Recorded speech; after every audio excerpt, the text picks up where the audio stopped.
My parents say my superpower is keeping things out of the dump, which I realize sounds kind of like a crummy superpower to have, but I don't think so. I make rugs out of old sweaters and rags. I recycle old gift tissue and Mardi Gras beads to make Christmas bags that we reuse year after year. When Hurricane Sally hit, we used the fence and dock wood washed all over town to make weathered furniture. I catch the water as it's warming in my shower for use in our small garden. By my calculations, this alone amounts to 3,500 gallons of water a year in my household. But probably the best use of my power is my approach to clothing. I enjoy thrifting, stealing my uncle's worn t-shirts or distressed jeans. I repurpose my old dance recital costumes as formal wear and Halloween costumes. Instead of the mall, my friends and I swap clothes or scour Goodwill, and we marvel at our treasures. I consider all of these to be examples of micro-thrifts, my term for small but appreciable carbon offsets, things most people can do with little effort. All of this to say, I really hate waste. You probably do too, and if you don't, you should. If asked, most people would earnestly say they do their level best to recycle. They separate plastic, cans, and cardboard boxes and throw them in a bin. But it doesn't seem like we really think about where the things that we use come from or how long something will remain on the planet to be reckoned with once we're done using it. Take, for example, clothing. Some of us love it, some of us don't, but regardless, we all need it. For those who aren't great painters or musicians, the clothes we wear can be as close as we come to some kind of artistic expression. It's a way to convey who we are, our sensibilities, seriousness, sex appeal, and simplicity.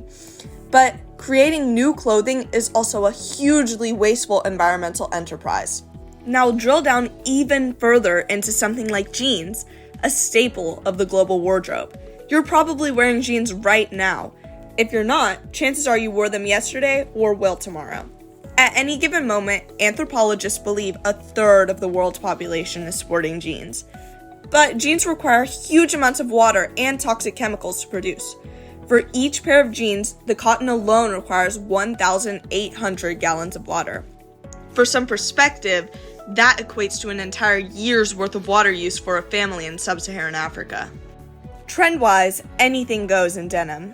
Straight, baggy, boyfriend, flare. If the style has been conceived, then there already sits a pair to suit each person at the local thrift store. And unlike some fabrics, time and dedication are needed to push denim to its peak fabulousness, because jeans really only get better with age. So it stands to reason that producing 5 billion new pairs of jeans per year is environmental overkill. Pointing out the hyper liabilities of clothing production has the aim of encouraging people to buy new with much less frequency. Of course, there's always the thrift store, but much more could be done, specifically in a college setting, if we want to start somewhere with a semi-captive engaged audience.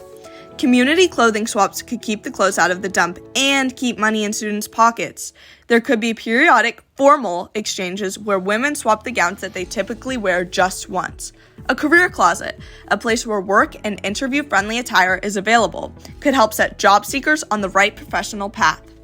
The hope would be that the college students would then move on after graduation, having known the benefits of these initiatives, inspiring more and more swaps as their lives evolve, for the sake of their young professional wardrobes, wedding attire, Halloween costumes, then swap for their children's clothing, dance costumes, and prom dresses for their kids, and so on.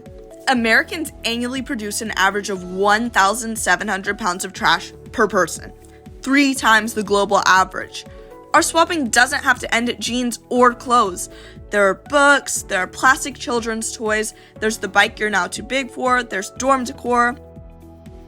For most anything you have, there's someone else who can find a use for it. We simply have to find the right person to ask. Just tiny little initiatives of microthrift encourage students, and then hopefully the community at large, to purchase, use, and discard less in small ways that, when compounded, matter.